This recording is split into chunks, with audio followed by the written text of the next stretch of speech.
Abbiamo parlato di distribuzione e in particolare. We talked about distribution and the perfume sector. Well, I would like to call on stage Raffaele Rossetti, who is the CEO of Pinalli. There is no video, right? No. Welcome. Thank you. Welcome everybody.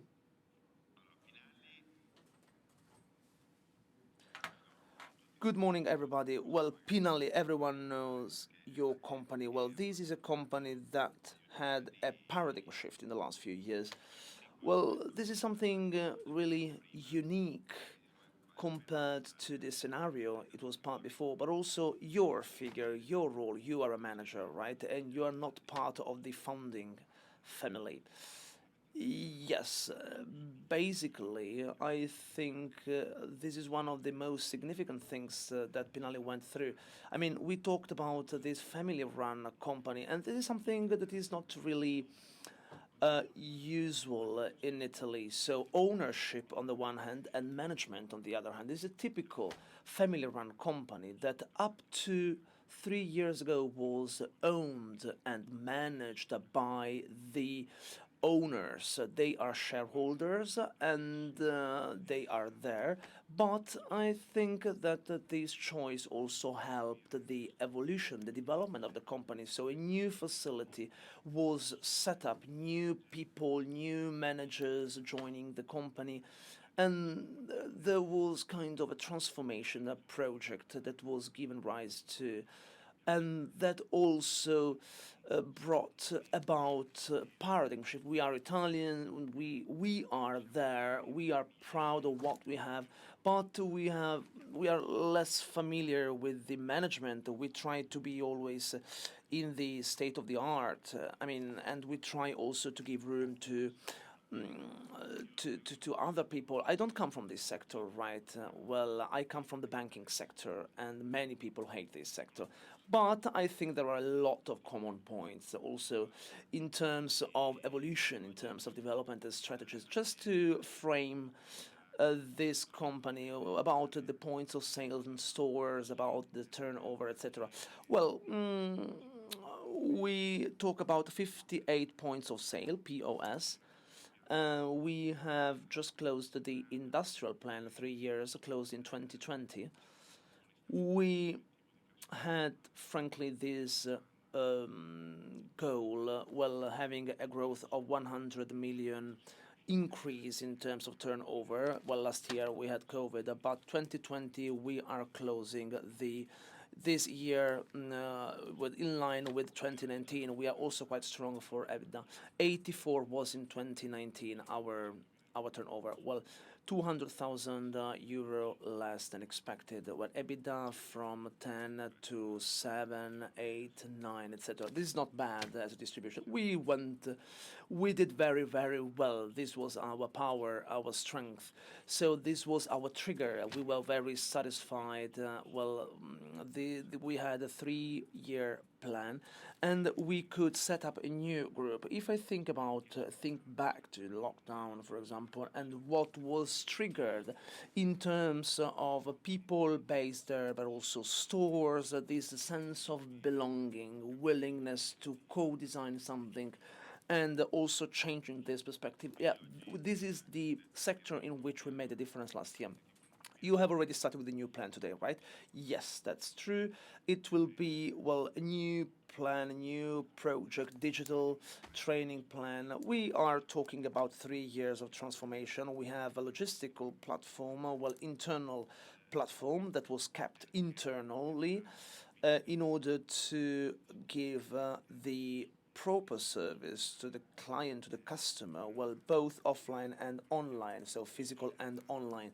This is a very vital, important part. But this choice also brought about a new awareness. Well, logistics is something, but selling is something else. You also talk about distribution, offline, online distribution, etc. I think that logistics is one of the main sectors. Yes, we had to specialize in that as well. So this was choice, intentional choice, not just investing money, but also in things, in systems, but also in people. We didn't just look for marketing experts, but also experts of that world that wanted to join this group. How many employees does the company have today? 400 employees, yeah, in the entire group. After 3 years of big changes, disruptive changes. Well, you think you will do something different, and it will be there will be well a very challenging time ahead. What are the objective of the board of directors for the next 3 years? Well, this is also the advantage of a family-run company. And a family-run company that is not listed on the stock exchange, as Riccardo Ferrari said before. Well, we can afford mid term, a middle term, or long term vision. Well, this is not to say, this doesn't mean that we don't have any outcomes or results. Well, we want to be solid, regardless of the fact that the company is listed or not. But profits are not in the same in the first place. I mean, it is not just about quantity; it's also about quality. We want to lay the foundations for the quality of our products. We want to invest in digitalization. That means also transforming the company. We transformed it up to yesterday. I mean, we want to create new contents. This is a 3 year challenge. Even if it was not written down in the 5 pillars of the industrial plan, it was not written down, but it was something we agreed upon together. Well, we wanted to shift from retailers to a brand. Well, I don't want to be too arrogant, but I don't want to say that we succeeded in achieving this goal. But this shift was possible. Well, this is feasible. This is what we got, and this was also a challenge of the CEO of this company. Well, he said. Of another company. Well, he said you have to make it cool for a consumer to come to Pinelli and to choose a Pinelli as a company. I laughed at the beginning, but this was our ambition. Well, there is still a long way to go, but we also have to understand how to better reshape our brand. I mean, digitalize our brand, but also becoming a content creator, also contents. Well, when we talk about industrial sectors, well, contents are vital. It's not just about the content of the brand, but it's Pinelli that interprets this content. That makes the difference, right? That is the shift from the old marketing style, well, the kind of aspiration as it was in the past. We also lived on that. This is a rational marketing, well, a completely different marketing and branding policy, in which we don't have to get from the other ones. We also want to co-create. We don't talk about fidelity and loyal customers. We want to create a community together with our customers. So customer retention. Yeah, in the last few days, we talked about the new trends of this market, and you highlighted the two aspects that struck you. Or do you want to talk about that? Yes. It's something I'm looking at. Before starting a strategy, there is also a context. Well, we also had some speakers. I also listened to Muratori from Skin Lab. We will also have Cristina Fogazzi for Green Lab, etc.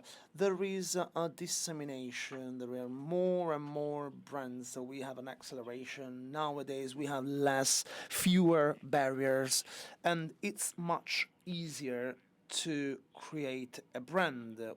Less capital is required, fewer resources. In Italy, there is a breeding ground for that. I mean, but also third parties that also create their own lines. And what I see, and this is something I heard also from Skin Labo. Well, don't think that the brands, the new brands, just create a PET or a box or a container. or a product. Well, the point, the difference is how the people communicate with consumers, with customers, the relationship between the salespeople and the consumers. The consumer has not changed. Well, this is just a different way of telling about a product, a story. Well, consumers need that. This is research. Well, talking about true things, but also hearing different things. Well, this is the inspiration. This is a little bit less luxury, a little bit more a true story, for example, a new brand, a new storytelling. This is our challenge also for us as a brand. We also talked about e-commerce, but this is what is at stake, finding a new key of communication with the consumer. So not just the channel, but also the storytelling. And this brings us back to our strategy for the next 3 years. We are an omni-channel company. More than 70% of our turnover is generated thanks to our points of sale.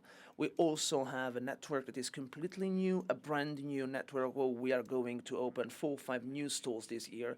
They will also change during this period, the exhibitors, and also how products are displayed. But we also believe not just in the department, in the business division, as Batticello said, we want to put our customers at the center. But if the customer is at the center, how can we reach them? Well, we need physical, we need e-commerce tools, the one range and the other one. And I can assure that we also have very successful examples that show that this can work. Sometimes I'm a little bit worried and concerned, frankly, since when I see the e-commerce as a separated sector in which the consumer can just live that kind of experience, if we talk about beauty, well, I am a little bit astonished. I mean, this is our omnichannel strategy, and something that is connected with this strategy is the conviction that also our brand has to approach it in this way. So, a beauty brand within the Pinalli universe can't live just virtually. I mean, we need a contact with the person, with the product. So, also the brands with which we're going to establish relationships will have to be based on this principle. It's not just about promotional company or advertising company, etc. It's something more complicated, more complex, and it's something we really believe in. Well, this is something inborn in our distribution contract, a selective distribution contract in this sector. This is not just a way of putting barriers at the beginning, at the entrance. This was just the awareness that if we wanted to create this kind of experience, we also had to set some rules, not limits, but rules, since unfortunately, well, we do believe in a physical universe and in omnichannel model, but this requires also huge investments in order to be viable and sustainable. Well, if I can simplify and sum up your concept, well, we are looking for brands that share this omni-channel approach, and we think that if there is only one single online approach, this doesn't tell about the right experience also towards the consumer. It is difficult to be sustainable and viable within our company with a brand that combines distribution contracts and agreements with players that do not live this kind of omni-channelness. I mean, this omni-channel character. Well, I have nothing against omni-channel, against the online channels, but this is our business model. So the perspective is making choices. Yes, everyone makes choices.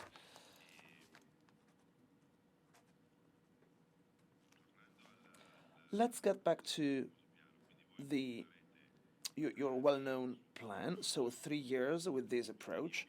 What kind of goals in terms of quantity, turnover, points of sale, geographic areas, etc.?